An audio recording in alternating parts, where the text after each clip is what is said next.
Cette première partie concernant la réévaluation des 4 médicaments de l'Alzheimer s'est terminée en présence de nos experts. Et vous savez que les débats entre nous ne peuvent pas se passer en présence des experts. Donc c'est maintenant seulement que nous allons débattre sur le point de vue que nous adopterons majoritairement. Mais avant de débattre, il nous faut prendre connaissance d'un certain nombre de données supplémentaires qui sont des données d'utilisation sur lesquelles a travaillé l'unité dite UMEPI. Et ces données d'utilisation vont nous être résumées par Sophie Stamenkovic, si elle le veut bien. Alors oui, on a fait, comme en 2007, on a fait également une recherche sur les données d'utilisation des médicaments de l'Alzheimer et une deuxième partie aussi de la recherche qu'on a effectuée à l'UMEPI. Je remercie encore Clarisse Joachim, notre interne, qui m'a vraiment aidé sur ce... Oui, très très bien travaillé. On a essayé également de recueillir les données épidémiologiques concernant l'impact, que ce soit l'impact sur la mortalité, sur les hospitalisations, sur la qualité de vie des patients et des aidants. Voilà, donc les différents critères qui rentrent dans l'intérêt de santé publique des médicaments réévalués. Alors pour les données d'utilisation, on s'est quand même restreint aux données d'utilisation françaises. Il y en avait quelques-unes, australiennes, etc., qu'on n'a pas pris en compte parce que c'est quand même très organisation des soins dépendants. Et alors ces données d'utilisation reposent essentiellement, on n'en a pas trouvé énormément non plus depuis 2007, donc elles reposent essentiellement sur les données que vous connaissez, données GERS, données IMS. On a fait une demande auprès de la société CGDIM pour avoir les données Thales comme on avait fait en 2007. Malheureusement, on n'a pas encore les résultats de cette demande. On les aura, je pense, au début septembre. On a évidemment trouvé des données CNAM. Il y a aussi des données très intéressantes du régime social des indépendants. Et on a aussi étudié les données épidémiologiques réalisées à partir de cohortes françaises, dont certaines d'entre elles n'ont pas réellement porté sur les traitements réévalués aujourd'hui. Donc on a les études profil qui ont été réalisées à Bordeaux en 2007 et répétées une année après en 2008. Donc c'était pour un petit peu évaluer la prise en charge des patients atteints de maladie d'Alzheimer. Il y a également l'étude de Pléiade assez intéressante, mais là, c'est une étude qui est restreinte aux patients hospitalisés en EHPAD, mais qui apporte des éléments aussi intéressants sur les coprescriptions, notamment avec les psychotropes. Et une étude également intéressante, c'était l'étude à partir de la cohorte PACWID, qui a étudié la mortalité, mais qui n'a pas étudié les traitements spécifiques de la maladie d'Alzheimer. Et on avait déjà vu en 2007 les résultats quasi définitifs de l'étude portant sur la mémontine et la coprescription des psychotropes.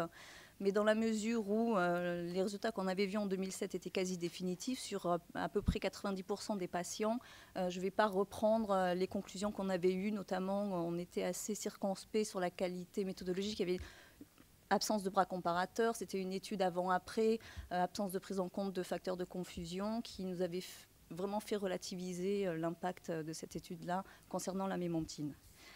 Alors vraiment de manière très synthétique, en 2007, dont les données CNAM faisaient état d'environ 200 000 patients en ALD, maladie d'Alzheimer et autres démences.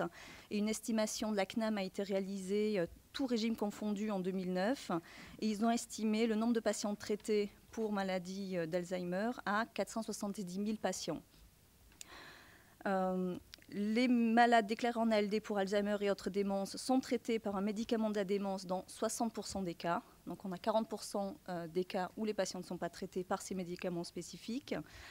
Les patients sont le plus souvent des femmes, dans pour 70% des prescriptions, et âgés de plus de 75 ans. Alors les généralistes sont les plus gros prescripteurs. Ça, c'est le fait des renouvellements. Et ils représentent à peu près 85% des prescriptions de ces médicaments-là, les neurologues représentant 15% des prescriptions, et on a d'autres spécialités comme cardiologues par exemple, et gastro-entérologues, mais qui participent vraiment pour un très faible pourcentage. Alors, la maladie d'Alzheimer, la prévalence avait été estimée à environ 2,7 pour 1000 de la population au-delà de 60 ans. On a de fortes prévalences dans les départements où la densité des professionnels médicaux, paramédicaux est forte.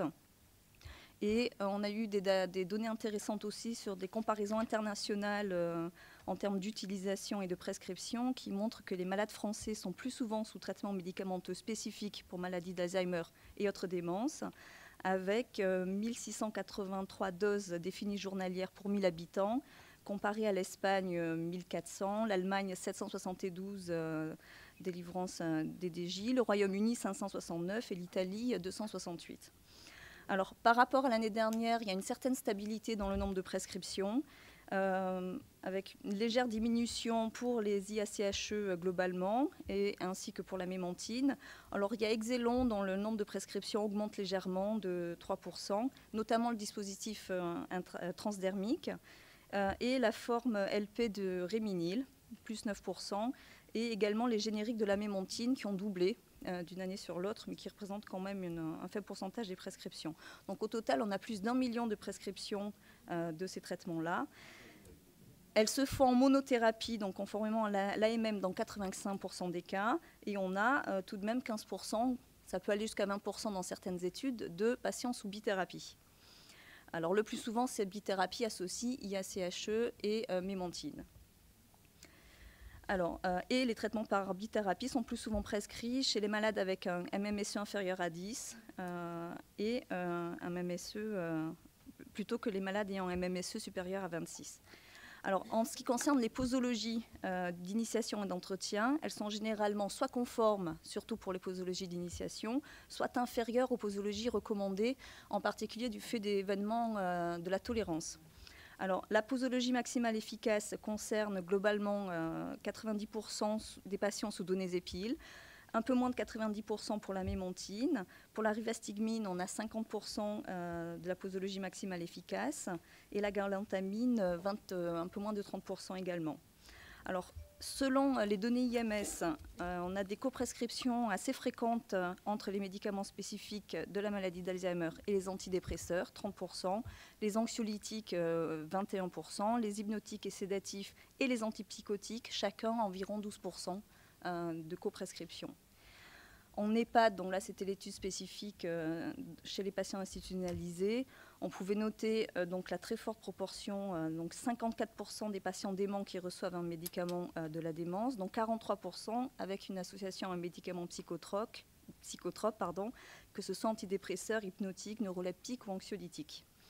Et en termes, donc l'étude RSI était également intéressante, bien que non représentative, parce qu'ils se sont aussi attachés à regarder les associations potentiellement iatrogènes. Et on retrouve 10% de coprescription de bêta-bloquants, 6% d'antipsychotiques conventionnels, 6% d'antiparkinsoniens, 4% des cas de digitalique et 3% des cas aussi de patients sous amiodarone. Alors, en revanche, en ce qui concerne le volet donc, sur les critères d'impact, je dirais un peu de santé publique, on a été assez surpris d'abord de la fête. Il n'y a quasiment pas d'études françaises récentes publiées. Donc on est allé rechercher la littérature internationale et globalement le niveau d'études, la qualité méthodologique de ces études-là est peu convaincante, notamment par le fait qu'elles sont non représentatives. On a une étude française par exemple sur le délai à l'institutionnalisation, mais c'est un centre, les patients inclus par un centre français, donc quid de leur représentativité.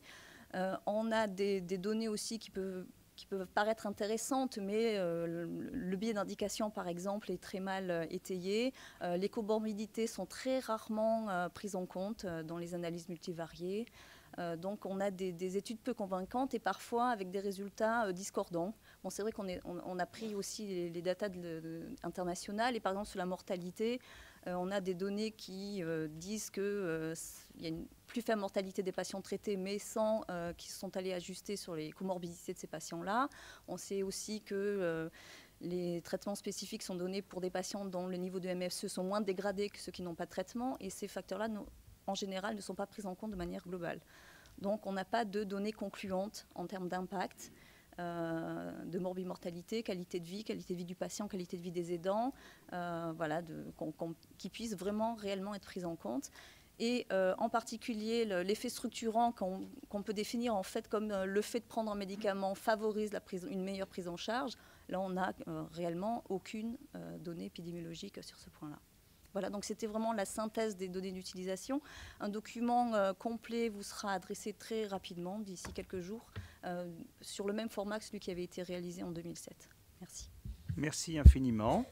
Concernant le travail qu'a fait l'unité de pharmacoépidémiologie, est-ce qu'on a des données sur la durée de traitement, sur le pourcentage de patients qui arrêtent ou qui seraient, entre guillemets, non renouvelés? Ce sont des données très parcellaires, c'est pour ça qu'on a fait la demande d'études à partir des données Thales pour avoir un petit peu une idée de la durée de la prescription en fait. Mais on n'a pas réellement de données bien établies sur les arrêts de traitement, malheureusement. Merci beaucoup.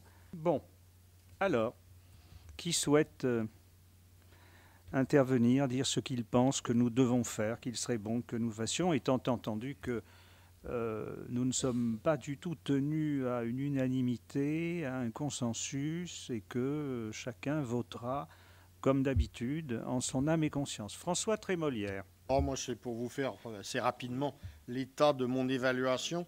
D'abord, je me suis pas mal penché sur les documents du NICE. J'ai été déçu. Alors, l'analyse des essais, etc., elle est bien faite, il n'y a rien à dire. Mais finalement, il conclut globalement qu'avec 17 nouveaux essais, etc., la conclusion n'est pas modifiée. Et il n'en tire absolument aucune conclusion pour modifier, non pas des recommandations, mais l'utilisation de ces médicaments. J'ai été déçu, en particulier, je souligne ça, dans le document qui est destiné, la fiche guide pour les patients, où le NICE recommande les médicaments as possible treatment for some people. Il est quand même difficile d'être moins clair. Et puis, la conclusion du NICE, finalement, est parfaitement ravageuse. Ils ne changent absolument pas leur position, mais ils disent bien ce qu'on a déjà dit. 7 ans plus tard, on aurait besoin de nouveaux essais pour apporter des datas robustes sur d'autres données que les tests cognitifs. Donc, on est exactement ramené à ça. Et petit codicile pour le NICE, nos réformateurs de notre système d'évaluation insistent énormément sur le domaine pharmacoéconomique. Toute la partie cost effectiveness du NICE, je l'ai trouvée parfaitement foireuse. Et à vrai dire, il ne peut guère en être autrement tant qu'on n'a pas des vrais critères robustes de l'évaluation de ces médicaments. Et pour en revenir à ce qu'on a dit nous, alors là, le document que Patrick et les autres ont pondu est quand même d'une aide considérable. Je ne reviens pas sur la démonstration d'un effet réel mais faible dont la pertinence clinique est difficile à établir sur la cognition. On note également dans ta conclusion un effet positif pour les activités de la vie quotidienne avec un codicile non quantifiable. Alors c'est un peu embêtant pour notre évaluation. On mentionne la reprise d'une impression clinique. Et vous savez que l'impression est quand même pour nous quelque chose qui n'est pas tellement retenu, même si on a un de nos experts qui a fortement insisté sur les troubles de comportement. Or, finalement, on montre bien qu'il n'y a pas d'action démontrée sur les troubles du comportement, sur la qualité de la vie, sur la date de mise en institution et sur la mortalité. Bon, on a un truc qui est quand même... Enfin, je l'ai déjà dit tout à l'heure, mais 8 ans, c'est plus que ça. Maintenant, on n'a pas fait avancer d'un poil le schmilblick. Or, finalement, moi, je trouve que, et ça, c'est mon esprit malin, l'absence de volonté pour une évaluation nouvelle me paraît presque suspecte dans cette histoire. Est-ce qu'on nous cache quelque chose, comme disent certains? Alors, finalement, moi, je suis très tenté de voter SMR insuffisant. Pour des produits qui ont une efficacité démontrée marginale, mais une pertinence clinique qui est toujours douteuse, qui ont une utilité incertaine que plus de 12 années d'usage n'ont pas réussi à préciser, je serais éventuellement amené à être moins sévère si on arrivait à mettre en avant des conditions. Alors, les conditions de prescription, elles sont assez bien décrites, mais par contre, c'est la discussion de tout à l'heure, les conditions d'évaluation d'une amélioration, en tout cas d'un effet positif des médicaments, qui conduirait éventuellement à un arrêt précoce. Et il manque dramatiquement à ce dossier une notion sur la durée du traitement et de ne pas le poursuivre à vitam aeternam jusqu'à ce que les gens ne puissent plus avaler. Voilà. Merci de ta belle intervention. Je crois que tu viens de poser... Si tu ne l'avais pas fait, je l'aurais fait. Mais tu l'as fait fort bien. Tu viens de poser les bonnes questions. Et tu viens d'envisager finalement les options principales. Bien. Qui souhaite intervenir et expliquer son point de vue? Denis? Moi, je suis à peu près d'accord avec ce que vient de dire François. Sauf sur un point, c'est que ces réévaluations, peut-être, c'était pas de notre fait, mais on aurait dû les demander beaucoup plus tôt. À partir de là, on aurait peut-être eu de nouvelles études, alors que maintenant les médicaments étant généricables, on ne les obtiendra jamais. Donc on risque, mais ça c'est habituel, de jeter le bébé avec l'eau du bain. Quand on écoute les experts qui vivent au quotidien, peut-être sont-ils influencés, sont-ils soumis à l'effet placebo, mais on a quand même l'impression que quelque part ça leur sert un petit peu à quelque chose. Alors clairement, moi je pense qu'il faut les dégrader, ça c'est évident, mais les supprimer, je trouve que c'est... Après avoir écouté, c'est une brochette d'experts, qui sont des gens qui vivent ça au quotidien. La science, on l'a sur la table, hein, on l'a depuis 10 ans, la science. Et on sait ce qu'elle est. Donc, on n'a pas l'impression qu'ils veuillent quand même que ces produits disparaissent corps et biens, et comme c'est eux qui l'utilisent, et puis que... Alors, le risque pour les patients, certes, mais je pense qu'ils en sont assez conscients, et que globalement, quand c'est des gens comme ça, ils l'utilisent à bon escient, et ils font... Bon, moi, je pense qu'il faut les dégrader. De là à les supprimer, je dois dire qu'après les avoir écoutés, même si la science, on la connaît depuis très longtemps, et on n'obtiendra pas mieux pour les raisons qu'on vient de dire, je pense qu'on peut les laisser survivre. Peut-être, mais là, c'est là où on va avoir des difficultés en encadrant la prescription. Mais ça, c'est difficile, parce qu'ils ne veulent pas se prononcer sur les 6 mois clairement, s'il n'y a pas de réponse. Qu'est-ce que c'est qu'une non-réponse? Bon, c'est vrai que c'est pas facile, mais je trouve que c'est peut-être un peu dur de passer de l'un à l'extrême, quoi. Merci de cette intervention. Monsieur Ponsonnaille. Oui, alors on est un peu frappé par le discours de nos experts qui, manifestement, lorsqu'ils analysent objectivement, tous nous font à peu près le même discours, efficacité très douteuse, insuffisante, faible, comportement, efficacité du comportement zéro. Et après, lorsqu'on leur dit, mais si on supprime le médicament, qu'est-ce qui va se passer? Alors là, tous, c'est la catastrophe. Donc, il y a une dépendance qui a été créée à ce médicament, mais à la fois vis-à-vis du patient peut-être, mais surtout de l'environnement, environnement familial, environnement aidant, environnement du médecin même d'ailleurs. On est dans un dilemme extraordinaire, là, entre d'un côté l'aspect scientifique pur, qui est un aspect très hypothétique quant à l'efficacité, et un aspect de comportement qui fait qu'aujourd'hui, c'est difficile de faire autrement. Mais bon, on est...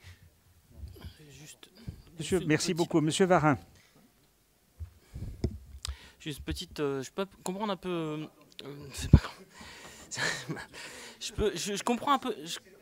Je comprends un peu ces experts, parce qu'on est dans le cadre d'une maladie incurable, pour lequel malheureusement on n'a que des traitements symptomatiques mais spécifiques, et c'est un peu difficile de supprimer ces seuls traitements qui existent. Donc je comprends un petit peu leur ambiguïté, parce que ça peut aussi m'arriver dans ma pratique personnelle pour d'autres pathologies. Dans le même cas que je ne me vois pas très bien, je vois souvent la question d'autres traitements qui sont peu efficaces et qui pourtant ont une certaine utilité, même modeste. Donc on peut comprendre cette ambiguïté, en tout cas c'est leur réaction. Je pense que c'est plus ça le fond du problème. Quel arsenal thérapeutique a-t-on face à des maladies incurables, et voilà. Donc je pense qu'on se raccroche un petit peu à ça. Je pense que c'est ça le fond de la question, quoi. Merci. Je crois qu'en effet, c'est bien le problème. On peut poser le problème comme ça. On peut d'ailleurs imaginer que le retrait, qui ne dépend pas de nous, vous le savez, du remboursement de ces médicaments, après que nous ayons rendu un avis défavorable, provoquerait certainement, probablement une réaction dans le corps médical aussi, parce que finalement, nos confrères diraient, attendez, nous avons prescrit ces médicaments pendant des années, et vous nous dites maintenant, et c'est bien tard. Le problème est celui de la protection des patients face aux effets indésirables. Je crois qu'on va pas pouvoir éluder cet aspect. J'imagine que ceux d'entre nous qui voteront pour un SMR insuffisant vont probablement voir des effets indésirables face à une efficacité qui est celle d'un super placebo. Je dirais d'un super placebo non seulement médical, mais presque sociétal. Oui, Elisabeth, et puis de s'exprimer ensuite pour connaître le point de vue officiel du ministère. Moi, j'ai entendu j'ai lu dans le dossier qu'il y avait rien qu'il y avait un petit quelque chose sur la cognition. Les experts ont dit qu'il n'y avait rien. J'ai lu qu'il n'y avait rien sur le comportement et les experts ont dit qu'il y avait un petit quelque chose. J'ai lu et ils ont confirmé qu'il n'y avait rien sur la progression de la maladie, rien sur la mortalité, rien sur l'entrée en institution et rien sur le long terme. J'ai vu qu'il y avait 80% des patients qui étaient traités actuellement par ces médicaments et j'ai vu, et ils ont confirmé, que la tolérance au moins cardiaque n'était pas très bonne et que certes, comme dit Denis, elle est gérable, pourquoi pas mettre un pacemaker, si ces médicaments rendaient les gens normaux, pourquoi pas, mais là, personne ne se lancera. Donc moi, à titre vraiment, j'ai bien réfléchi, je n'aime pas le SMR faible ou modéré, parce que je trouve que où il y a quelque chose, il faut que tous les malades puissent en bénéficier. Donc, c'est une ALD. C'est une ALD, chère Elisabeth. Donc un SMR faible, ils sont pris en charge. D'ailleurs, pardonne-moi une incidente, il nous a été fait un certain procès dans la presse il y a quelques années, lorsque certains ont réagi en disant ce SMR important nous ruine. Pas du tout, c'est la même chose qu'il soit faible ou important pour la prise en charge. D'accord. Donc moi je donnerais un signe, enfin il me semble, en plus on n'aura plus jamais d'études. Donc soit on peut avoir des études et on peut encore laisser ces médicaments en espérant qu'on pourra progresser dans leur connaissance, soit aujourd'hui on sait qu'on n'aura plus jamais d'études parce qu'ils vont être génériqués, et ça veut dire qu'on laisse la porte ouverte à ces médicaments pour jusqu'à épuisement des laboratoires, je ne sais pas, mais je ne peux pas cautionner ça. Donc à titre personnel, je voterai SMR insuffisant. Message bien reçu. Emmanuel. Oui, j'ai entendu un quatrième expert qui est un médecin généraliste qui, lui, semble-t-il, n'était pas du tout inquiet du retrait de ces médicaments, et 3 experts neurologues et gériatres qui, eux, voyaient des soucis au retrait avec finalement peu d'arguments factuels. J'abonde. J'ai été frappé par j'ai reçu il y a déjà pas mal de jours le rapport écrit du docteur Nicot. J'ai été frappé par le fait que son rapport est brillantissime. Hein. Il y a une analyse de la littérature qui est très bien faite. Il est très lecture critique et il est très méthodo, si je puis m'exprimer de cette manière. Et en effet, je trouve que dans le rapport de Philippe Nicot, il y avait beaucoup de science, mais on ne voyait pas bien le malade derrière, alors que là, on l'a vu avec nos experts. Bien, merci. Mesdames, de la Direction générale de la santé et de la Direction de la sécurité sociale, dans quel ordre souhaitez-vous intervenir ? Direction générale de la santé. Oui, merci Monsieur le Président. En fait, c'est vrai que la maladie d'Alzheimer, c'est un sujet très important pour la Direction générale de la santé qui pilote en fait le plan Alzheimer 2008-2012. Dans les grands axes, parmi les 3 grands axes, en fait, un des axes, c'est l'amélioration de la qualité de vie des patients et des aidants.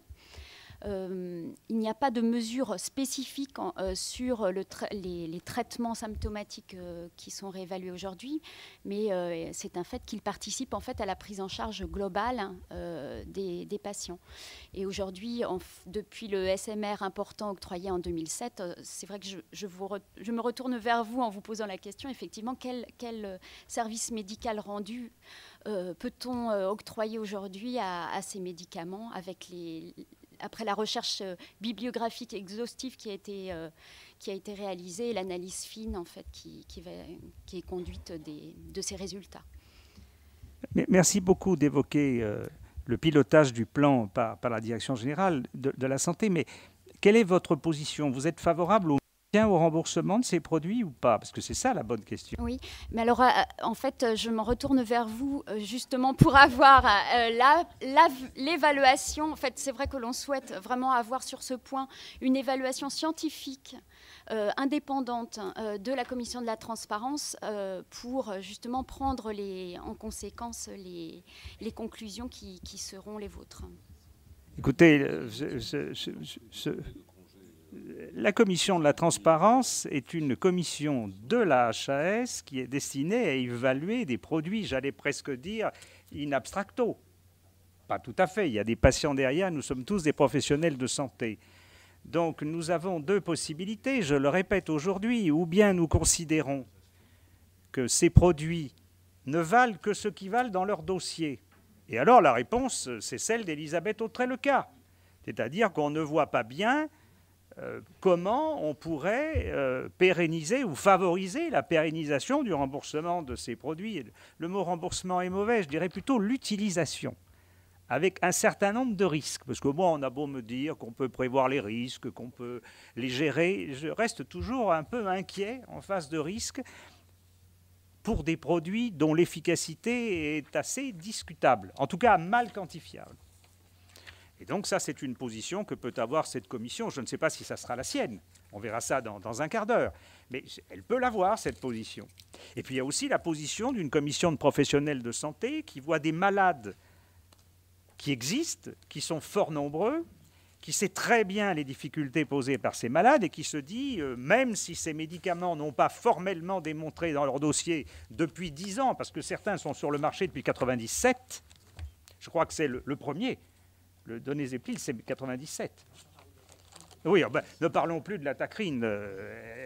Feu, la tacrine a bien fait de disparaître. Elle faisait disparaître nos malades. Et par conséquent, on peut aussi se poser la question de savoir s'il y a un intérêt pour la haute autorité de santé de ne pas pousser les prescripteurs, les patients, les aidants à un certain désespoir, sans alternative thérapeutique. Donc c'est ça la question. Et si je voulais caricaturer, mais je crois que c'est toujours mauvais de caricaturer, ou bien nous faisons de l'évaluation pure et dure, ou bien nous faisons non pas vraiment du compassionnel, parce que ce n'est pas du compassionnel pour un patient. Il s'agit de maintenir une prise en charge globale de la maladie dans laquelle le médicament, et j'essaie de répondre à votre question, chère Anne de Saunière, nous paraissait jouer un rôle, malgré ses effets modestes, plus important il y a 4 ans en l'absence de plan Alzheimer. À l'heure actuelle, il y a un plan Alzheimer, vous êtes bien placé pour le connaître, et la place du médicament, même si d'ailleurs ce médicament avait une efficacité plus importante démontrée, la place de ce médicament aurait été restreinte, serait plus restreinte. À plus forte raison si son efficacité est considérée par beaucoup comme discutable. Voilà, donc je pense que l'actualisation de notre avis est une actualisation qui doit à la fois porter sur la valeur intrinsèque de ces produits, dont tout le monde sait qu'ils se valent à peu près, et je ne pense pas que la Commission retienne des différences entre les 4 produits, ça serait bien difficile à faire et surtout à justifier. Et puis, d'autre part, le fait de se dire, est-ce que brutalement, on propose le retrait ? Alors, bien entendu, j'entends, vous me pardonnerez de parler, mais je le fais en attendant que quelqu'un lève le doigt. Ben alors François, je vais m'arrêter très vite. Et puis, je vais attendre l'avis de la direction de la sécurité sociale, bien entendu. Mais bon, on est dans une situation extrêmement difficile de ce type. Je pense que ceux d'entre nous qui ont l'habitude de travailler sur des dossiers et sur des performances de médicaments n'auront pas d'état d'âme en votant. Ils n'auront pas d'état d'âme. D'une certaine manière, on peut presque les envier. La direction de la sécurité sociale a-t-elle quelque chose à dire ? Sûrement. Monsieur le Président, je vous remercie de me donner la parole. Donc, je ne parle pas au nom du ministre, naturellement. Je vais juste porter éventuellement la position de la DSS, qui est une position pas très tranchée, puisqu'on a bien pris conscience de la difficulté de cette réévaluation. Nous avons aussi pu envisager 2 solutions. Effectivement, un SMRI qui, effectivement, quand on regarde les études, montre une efficacité, comme on le dit depuis 1 heure, très minime. Mais paradoxalement, effectivement, les cliniciens ont eux-mêmes dit qu'ils avaient besoin, entre guillemets, de ce médicament. Donc, ce que je voulais vous dire, c'est que si la Commission allait vers un SMRI, je pense quand même qu'il faudrait pouvoir le motiver fortement, puisque finalement, nous n'avons pas d'éléments nouveaux par rapport à 2007. Or, en 2007, le SMR était important. Donc ça, c'est quelque chose qui n'est peut-être pas si simple, et même si, effectivement, il y a des effets indésirables, en comparant avec d'autres commissions sur d'autres produits, où effectivement, là, les effets indésirables étaient plus probants, c'était peut-être plus facile. Là, ce rapport n'est pas de façon n'est pas très facilement, ne passe pas de l'autre côté très facilement. Autrement, si jamais il y avait un CMRI, ce qui aurait été intéressant aussi, c'est vers quel soin ou quelle organisation de soins cette masse d'argent, entre guillemets, pourrait être. Est-ce que la Commission pourrait avoir une idée vers où on pourrait transformer ou transporter cette masse d'argent et puis aussi par rapport à la prise en charge européenne, il faudra aussi motiver pourquoi la France décide ou quelle est l'argumentation qui permet de dire qu'en France, on ne prend pas du tout en charge ces 4 molécules. Donc l'autre solution, ça sera effectivement un déclassement, parce qu'effectivement, il faut qu'il y ait un signal, à mon avis, fort ou tout au moins que cette efficacité minime, voire nulle, soit quelque part signalée, avec effectivement soit un ASMR 5 où on pourrait considérer ces médicaments comme étant un élément de la prise en charge, sans aucune amélioration de la prise en charge, mais quand même un élément de la prise en charge. Et puis, effectivement, un SMR modéré, puisque le service médical rendu est modéré, voire faible. Mais naturellement, la DSS laisse la Commission argumenter. Infiniment de cette belle intervention. Oui, je pense qu'on peut passer en effet plus facilement aujourd'hui d'un SMR important à un SMR faible qu'un SMRI, quand on veut argumenter. Ça sera plus facile pour ce... Non, mais j'ai bien entendu modéré, et je dis exprès faible. Je dis exprès faible. Oui, bien sûr. Merci de cet argumentaire. Alors, je réponds à votre question concernant... Je réponds à votre remarque par deux petits commentaires très brefs. Le premier, c'est qu'en termes de coût d'opportunité, il n'appartient pas à cette commission de dire où la masse financière représentée par l'utilisation de ces produits devrait aller. Ce qu'on peut dire, c'est qu'elle devrait aller aux patients, au bénéfice des patients, bien entendu. Mais c'est, à mon avis, plutôt le collège de la Haute Autorité de Santé, dans sa transversalité et en ayant pris l'avis de la Commission d'évaluation économique et de santé publique, qui pourrait le faire. La deuxième petite remarque est que j'ai bien entendu votre message. Il a été dit avec beaucoup de courtoisie et beaucoup de gentillesse. Et dans votre message, il y a, si vous donnez un SMRI, il faudra que vous expliquiez comment prendre en charge de manière optimale les patients. Et ça, en revanche, c'est du domaine de la Commission de la transparence. Et en effet, ce n'est pas facile. L'exercice de style, si j'ose dire, sur un sujet aussi sérieux, ne sera pas facile à faire. Donc j'ai bien entendu vos messages. On va passer la parole. François, si tu me permets encore, je sais qu'il y a François et Jacques qui veulent la parole, mais nos amis des caisses souhaitent s'exprimer. Dans quel ordre? Madame Chenet, Madame Presta, Madame Bourdelle, comme vous voulez. Oui, donc pour la MSA, moi j'estime qu'au vu de tout ce qu'on a entendu, nous n'avons aucune...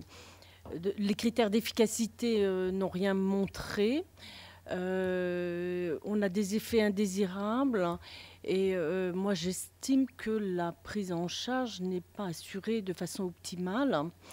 Je pense que dans ces conditions-là, et au vu des critères de la Commission qu'elle utilise en général, je ne suis pas sûre qu'on ait beaucoup de marge de manœuvre pour se poser des questions. Et je pense qu'on s'oriente plutôt vers un SMR insuffisant. Merci. Madame Presta. Oui, moi je pense que la commission doit rester scientifique et vraiment juger avec les mêmes critères que d'habitude, c'est-à-dire vraiment d'une base des études de méthodologie correcte. Et je pense aussi que bon, c'est vrai qu'il y a un autre aspect un peu sociétal de la communauté médicales et des patients auxquels, qui couvrent enfin, ce dossier particulièrement difficile.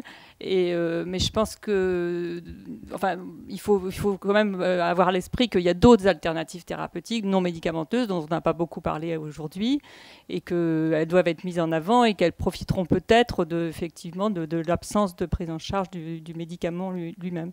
Et qu'elles seront développées et qu'elles aideront peut-être dans l'idée qu'une maladie, ce n'est pas seulement un médicament. Une maladie, elle peut exister en dehors du fait qu'il y a des médicaments très efficaces pour la soigner.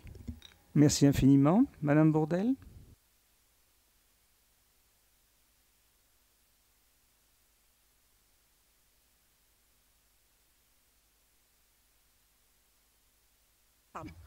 J'ai fait une requête sur les données du RSI pour savoir ce qu'on remboursait et comment on le remboursait à ces patients. Et alors ce que j'ai vu me donne à penser que ce n'est pas forcément très très efficace parce qu'il y a quand même beaucoup d'associations. Un tiers des patients sous anticholinésterasiques ont une association avec la mémantine. La moitié des patients sous mémantine sont en association, donc on ne donne pas la mémantine seule pour 50% des cas. Dans l'année, il y a un certain nombre de patients qui ont 2 anticholinésterasiques, voire 3. Alors, j'ose espérer qu'on passe de l'un à l'autre, mais ça veut dire qu'il n'y a pas d'efficacité non plus. Et il y a quasiment 15% des patients sous traitement de la maladie d'Alzheimer qui ont une association avec un antipsychotique. Donc, les troubles du comportement ne sont pas forcément traités avec ces produits-là non plus. Donc, je serais aussi pour un SMRI. Merci beaucoup. Alors, François Trémolière, Claude Sichel, Jacques Jourdan. Juste quelques remarques après tout ce qu'on vient d'entendre. Premièrement, le SMR important de 2007, si mes souvenirs sont bons, d'abord, ce n'était pas la même époque.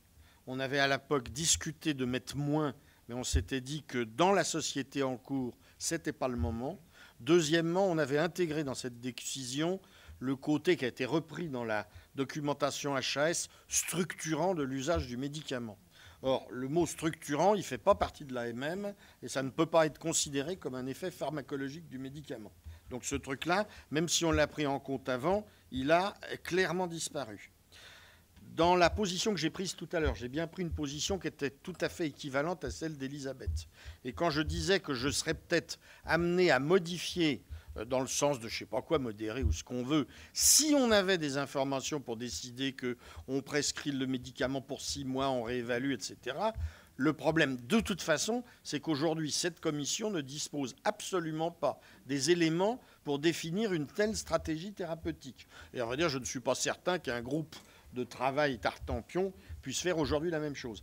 Et puis enfin, je suis tout de même frappé par le fait que le NAIS, même si j'ai critiqué, qui fait globalement des travaux assez remarquables, sa conclusion, si on lui demandait de faire insuffisant, c'est celle qu'il donnerait. Alors à vrai dire, derrière, ils ne le disent pas parce qu'on ne leur demande pas, mais derrière, ils ne prennent aucune décision, et c'est du genre courage, fuyons. Pardon pour ceux de nos amis à qui je vais donner la parole, avec un peu plus de retard. Le NICE s'est prononcé, mais ces médicaments sont pris en charge au Royaume-Uni. Enfin, tout au moins en Angleterre et au Pays de Galles. Non, mais c'est bien ce que je veux dire. Patrick, dites-nous, où ces médicaments sont-ils pris en charge en Europe ? Alors, on a demandé effectivement au laboratoire si les médicaments étaient pris en charge en Europe. Donc, c'est un peu compliqué. J'avoue que j'ai du mal à m'y retrouver avec les tableaux que m'a adressé le laboratoire. Mais enfin, globalement, on va dire qu'ils sont pris en charge avec des conditions plus ou moins strictes. Il y a quelques pays qui ne prennent pas en charge certains médicaments, éventuellement. Bon. Et puis, par ailleurs, concernant le travail du NICE, effectivement, première remarque, c'est vrai que ça a été un peu difficile de lier la synthèse et puis le rapport. Et deuxième remarque, ils en ont tiré des conséquences, puisqu'en fait, alors je ne sais pas si ça s'est traduit au niveau du NHS par une modification de la prise en charge, mais en tout cas, ce qu'indique le NICE, c'est que désormais, en réalité, il prend en charge les médicaments, enfin en tout cas, le NICE propose de prendre en charge le médicament, donc pour des raisons médico-économiques, enfin co-efficaces, dans l'ensemble de ces indications. Finalement, il me semble que la seule...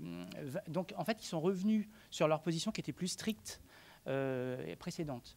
C'est beaucoup plus important que ça, Patrick, ça a été un coup de tonnerre. au Royaume-Uni, on ne prenait pas en charge jusqu'en 2011, jusqu'à début 2011, les médicaments de l'Alzheimer.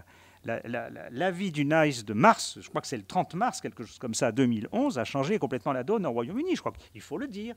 Alors, et quels sont les autres pays d'Europe où en est l'Allemagne Alors, juste pour compléter pour le NICE, donc simplement, il y a un écart par rapport au RCP européen. C'est-à-dire que la mémantine a une place qui est particulière. Et la mémantine est donc recommandée au stade sévère, c'est le seul médicament qui a cette indication. Pour les autres formes, aux autres stades de sévérité, elle est préconisée en cas de contre-indication aux inhibiteurs de l'acétylcholinestérase ou en seconde intention.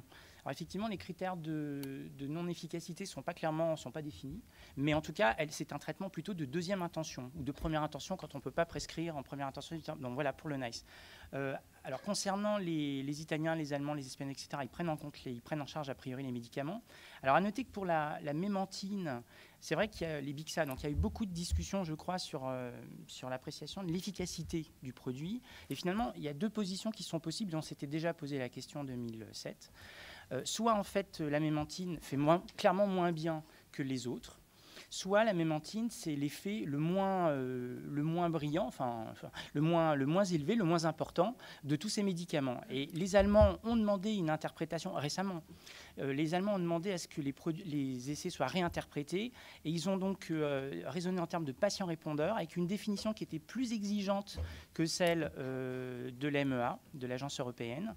Et selon cette analyse, on retrouve un effet statistique supérieur pour la cognition, clairement établi, et un effet sur l'activité de la vie quotidienne qui est, alors ils disent, j'ai plus les termes en termes, c'est marginal et vraiment questionnable. Bien, si vous voulez bien, on va pas revenir on va pas rediscuter de l'efficacité. Hein. Je crois qu'on en est maintenant à faire des choix, excusez-moi, mon cher Patrick, qui sont des choix quasiment de société. Donc, moi, je ne sais pas faire la différence entre eux, en tout cas. Et puis, il faudra la justifier si on la fait. Le NICE François, dit explicitement, oui, mais le traitement doit être poursuivi seulement si on constate un effet notable. Oui. Et derrière, il ne définit absolument pas. La commission peut toujours décider, je suppose qu'elle va décider, mais si elle ne donne pas un suffisant, elle peut toujours décider qu'au bout on donne un traitement pour 6 mois, naturellement en prescription restreinte. C'est un traitement pour 6 mois. Il y a une réévaluation obligatoire à 6 mois avant un renouvellement de prescription. Et il me semble que le bon sens, alors je suis un petit peu, c'est vrai, un peu déçu que les experts ne l'aient pas dit, mais le bon sens, c'est que s'il y a aggravation ou s'il n'y a pas d'amélioration, soit que l'état reste stable, non amélioré, soit qu'il y ait aggravation, c'est un échec. Enfin, je veux dire, nous n'avons pas besoin toujours d'experts hyper spécialisés dans un domaine pour savoir ce que c'est qu'un répondeur. Un répondeur, c'est un patient qui, par définition, ne s'améliore pas. Alors, dans cette maladie, qui est une maladie progressivement de déclin progressif, une stabilisation est une réponse. Voilà. Mais si le malade s'aggrave sous traitement, on me dira peut-être qu'il s'aggraverait davantage sans traitement, mais le résultat est quand même mauvais et il ne me paraît pas raisonnable de l'exposer à des risques. Voilà. Oui, mais il faut... Et pour répondre très clairement à votre question, donc globalement, les produits sont pris en charge en Europe et au Canada dans les conditions qui vous ont été signalées par le docteur Mintz. Quasiment Juste un mot complémentaire, c'est vrai qu'on n'a pas trop à discuter des alternatives non médicamenteuses, mais il y a quand même des données et donc il y a notamment un travail qui a été réalisé par le Centre fédéral d'expertise des soins de santé en 2011, donc nos amis belges. Et donc, il y a 4 interventions non médicamenteuses où ils considèrent qu'il y a suffisamment de données qui devraient être prises en compte. Et donc, ils proposent de les intégrer dans la prise en charge des patients. La première, ce sont des interventions de type psychosocial, psychoéducation, impact sur les soignants informels et sur l'institutionnalisation établie. La seconde, c'est la formation du personnel soignant en institution. La troisième, c'est des programmes d'activité physique. Et la quatrième, c'est stimulation, entraînement cognitif du patient. Là, je veux dire, il faut avoir une idée, l'organisation du système de santé. Claude Sichel, puis Jacques Jourdan, et puis on va voter. Oui, d'abord, je voulais revenir et féliciter M. Semenzato du travail qu'il a fait, qui est absolument formidable et colossal. Moi, j'ai reçu avec plaisir 24 kilos de documents imprimés que je me suis permis de lire pour la plus grande partie, sauf en sortant quelques bibliographies qui étaient un petit peu difficiles à ingérer. On en déduit quoi? Que ce que j'ai, moi, analysé à partir des documents fournis n'est pas tout à fait ce qu'ont dit les experts. Moi, je suis sorti de cette analyse en me disant, bon, efficacité vraiment marginale, effets secondaires nombreux, effets délétères possibles. Donc, j'avais un avis extrêmement défavorable. J'ai entendu quand même les experts qui, eux, je ne sais pas ce que vous avez ressenti, mais n'ont pas tout à fait cet avis. Il y a une discordance donc entre ce qui a été dit par les experts. Le médicament, pour moi, ne me paraît pas effectivement efficace, mais peut-être utile. C'est un peu à la marge, c'est quelque chose de particulier, mais il y a une utilité plus qu'une efficacité. Et il n'y a pas, contrairement à ce qui a été dit, il y a des alternatives, mais pas d'alternatives médicamenteuses. On n'a rien à proposer aux gens comme traitement médical. Et il est indiscutable que certains patients tirent un bénéfice de la prise de ces médicaments. Il n'y en a pas énormément, ce n'est pas énorme comme effet, mais moi j'en ai dans ma patientèle des gens qui ont tiré bénéfice de ce type de traitement. Bon, je suis généraliste et gériatre aussi, hein. N'oubliez pas. Merci infiniment Claude Sichel. Jacques Jourdan, puis Florence Bâtonnière. Oui, je voudrais répondre à la Direction générale de la santé à propos de l'évaluation de 2007. Donc d'abord, la commission n'avait pas une unanimité autour du service médical rendu important, bien entendu, parce qu'on avait les mêmes niveaux de preuves d'efficacité. En revanche, on tablait sur l'élaboration d'un plan. Depuis donc 2007, ce qui est venu s'ajouter, c'est évidemment la prise en compte des effets secondaires, puisque l'efficacité n'a pas varié, bien entendu, et les effets secondaires sont apparus. Et je dois dire qu'en tant qu'hospitalier, j'ai connu les inhibiteurs de la cholinestérase par ce biais, c'est-à-dire par les syncopes, par les chutes, par les traumatismes, etc. Donc c'est des malades qu'on reçoit aux urgences avec donc des éléments traumatisants chez lesquels on est contraint d'arrêter les traitements dans ces conditions. Alors là-dessus, donc il y a des éléments qui sont un petit peu en jeu un petit peu de ping-pong entre nous, parce que si la décision de la commission est une décision qui irait vers une prescription qui est limitée, vers une prescription qui est contrôlée, enfin une efficacité éventuellement qui est contrôlée, un arrêt de traitement dans les institutions, parce que quand le patient est institutionnalisé, à ce moment-là, il est déjà arrivé à son aggravation, et donc cet élément devrait être pris en considération. On nous a dit qu'il y avait beaucoup de prescriptions encore en milieu institutionnel. Or, ceci, là, n'est pas justifié, n'est plus justifié du tout. Qui va contrôler ces éléments, cette efficacité? Si on fait une prescription qui est limitée aux neurologues et aux gériatres, par exemple, pour faire simple, je pense qu'on fera fausse route, parce que le maillage du territorial est insuffisant. Donc, clairement, les généralistes sont, bien entendu, en première ligne pour faire ça. Ils ont toutes les capacités pour faire un MMS, etc. Donc, il faut qu'on puisse avoir une décision et une garantie de bonne fin de cette surveillance, avec peut-être une révision dans 2 ans, 3 ans de ce qui s'est passé. Merci infiniment, Jacques. Florence Bâtonnière. Donc on n'a pas de grandes nouveautés depuis 2007. On peut peut-être juste répondre quand même, stipuler que la bithérapie ne se justifie apparemment pas. Donc ça, on a peut-être gagné ça depuis 2007. Ça a aussi levé le problème de l'utilité de ces médicaments. Les études s'arrêtent au bout de 6 à 24 mois. Donc comme disait Jacques, utilité dans les stades sévères, point d'interrogation. Par contre, je pense que si on rétrograde donc le SMR, il faut absolument, comme vous disiez, qu'on borde notre avis avec une réévaluation, enfin des groupes de répondeurs. Et puis nous, dans la vraie vie, même si on a un effet modeste chez quelques patients, puisque comme disaient les experts, on a une grande hétérogénéité du bénéfice est toujours relativement modeste, on l'a rarement dans la durée. Passer 6 mois, 12 mois, moi je n'en vois pas. Par contre, il reste effectivement, comme dit Jacques, la réalité des interactions médicamenteuses, même si on est très prudent, qu'on monte les doses très progressivement et qu'on est très vigilant à tous les problèmes d'interaction et de coprescription et les problèmes cardiaques sous-jacents, on voit effectivement des vertiges, des malaises, des syncopes, des troubles digestifs qui nous font contrebalancer l'effet bénéfique modeste. Merci infiniment. Pas d'autres interventions? Oui, pardon. Moi, j'ai un peu l'esprit d'escalier, mais toujours en cas de SMRI, il y a aussi un point que peut-être on a du mal, mais c'est la substitution. S'il n'y a plus ces traitements, le report sur d'autres traitements, est-ce qu'on n'a pas un risque d'augmenter les antipsychotiques, par exemple? Nous l'avons tous en tête, ce risque.